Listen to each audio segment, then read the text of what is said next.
அனைவருக்கும் வணக்கம். பெண்கள் கொலுசு அணிவதால் சில பயன்கள் இருக்கிறது. பெண்கள் கொலுசு அணிவதால் குடல் இறக்கம் வராது. அதே போல் கல்லீரல், பித்தப்பை, மண்ணீரல், சிறுநீரகம் எல்லாம் திறன் அதிகரிக்கும், செயல்படும் திறன் அதிகரிக்கும். அதே போல் ஆண்கள் அண்ணாக்கயிறு கட்டினா குடல் இறக்கம் வராது. அதே போல் உடம்புல வெண்புள்ளி அங்கங்கே புள்ளி புள்ளியாக வரும், வெள்ளை வெள்ளையாக வரும். அது மறையிறதுக்கு வெள்ளை கரிசலாங்கண்ணி கீரை, துளசி இது ரெண்டையும் மென்று காலை மாலை இருவேளை ஒரு வாரம் மென்று வந்தீங்கன்னா தானாக வெள்ளை புள்ளி மறைஞ்சிவிடும். அதே போல் வாயில் வாய்ப்புண்ணு, குடல் புண்ணு இது ஆடுறதுக்கு தேங்காய் பாலுடன் தேன் கலந்து டெய்லி சாப்பிட்டு வந்தீங்கன்னா வெறும் வயிற்றில் அதனுடைய வாய்ப்புண்ணு, குடல் புண்ணுலாம் ஆறிவிடும். அதே போல் நூடுல்ஸ் அடிக்கடி சாப்பிடாதீங்க. நூடுல்ஸ் சாப்பிட்றதால கேன்சர் வர வாய்ப்பு இருக்கிறது. அதே போல் டீ பிளாஸ்டிக் கப்பில் குடிச்சிங்கன்னா தொண்டை கேன்சர் வர வாய்ப்பு இருக்கிறது. குடலில் கேன்சர் வர வாய்ப்பு இருக்கிறது. அதே போல் நம்ம பானிபூரி அடிக்கடி சாப்பிடாதீங்க, அதுலேயும் கேன்சர் வர வாய்ப்பு இருக்கிறது. அதே போல் தண்ணி நின்று குடிக்காதீங்க, உட்காந்து குடிங்க. நின்று குடிச்சிங்கன்னா நேராக அடி வயிற்றுக்கு போயிடும். அடி வயிற்றுக்கு போயிட்டுனா செரிமான பிரச்சனை வரும். மலைக்குடலில் நிறைய பிரச்சனைகள் வர வாய்ப்பு இருக்கிறது.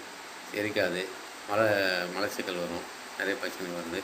அதே போல் நரம்பு தளர்ச்சிக்கு கொத்தவரங்காய் அடிக்கடி சாப்பிடுங்க. அதே மாதிரி வெள்ளாம்பழம் வெள்ளத்தில் கலந்து சாப்பிடுங்க. வல்லாரக்கீரை அடிக்கடி சாப்பிட்டு வந்தீங்கன்னா நல்லது, நரம்பு தளர்ச்சி வராது. அதே போல் பசலைக்கீரைன்னு ஒன்று இருக்குது, அது துவரம்பருப்பு போட்டு நல்லா கடைஞ்சி சாப்பிட்டிங்கன்னா ஹீமோகுளோபின் அதிகரிக்கும், நரம்பு தளர்ச்சி குணமாகும்.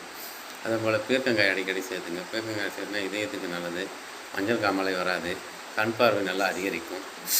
அதே போல் நம்ம அதிமதுரம் ஒரு துண்டு வாயில் மென்று வந்தீங்கன்னா நுரையீரல் சுத்தமாகும்.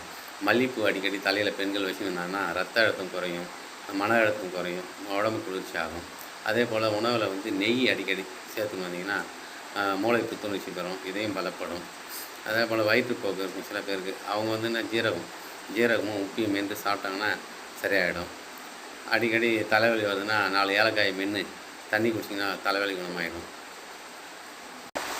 அதே போல் நோய் எதிர்ப்பு சக்தி அதிகரிக்கிறதுக்கு அடிக்கடி நெல்லிக்காய் சாப்பிடுங்க, கருவேப்பிலை உணவுகளை சேர்த்துக்குங்க. அதுமாரி காளான் அதிகமாக சேர்த்துங்க. காளான் அதிகமாக சாப்பிட்டிங்கன்னா சக்கரை வியாதி குணமடையும், ரத்த அழுத்தம் குணமடையும், காது கேட்கும் திறன் அதிகமாகும்.